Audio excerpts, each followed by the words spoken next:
नमस्कार। आज की कहानी स्वास्थ्य ही सबसे बड़ी पूंजी है। एक बार की बात है, एक गांव में एक धनी व्यक्ति रहता था। उसके पास पैसे की कोई कमी नहीं थी, लेकिन वह बहुत ज़्यादा आलसी था।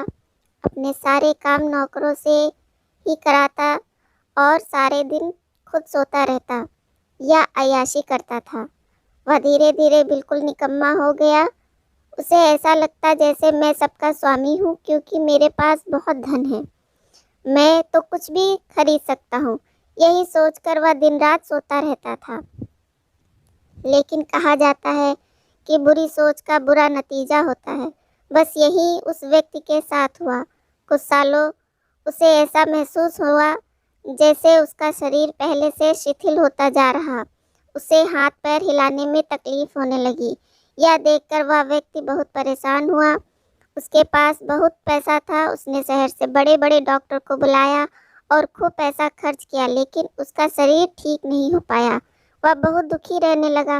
एक बार उस गांव में एक साधु गुजर रहे थे। उन्होंने उस व्यक्ति की बीमारी के बारे में सुना, सो उन्होंने सेठ के नौकर से कहा कि वह उसकी बीमारी का इलाज कर सकते हैं।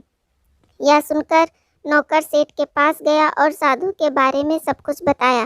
अब सेठ ने तुरंत साधु को अपने यहाँ बुलवाया, लेकिन साधु ने कहा कि वह सेठ के पास नहीं आएंगे।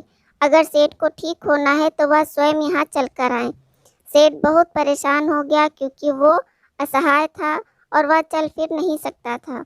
लेकिन जब साधु आने को तैयार नहीं हुए तो हिम्मत करके बड़ी मुश्किल से साधु से मिलने पहुँचे, पर साधु वहाँ नहीं थे। सेठ दुखी मन से वापस आ गया।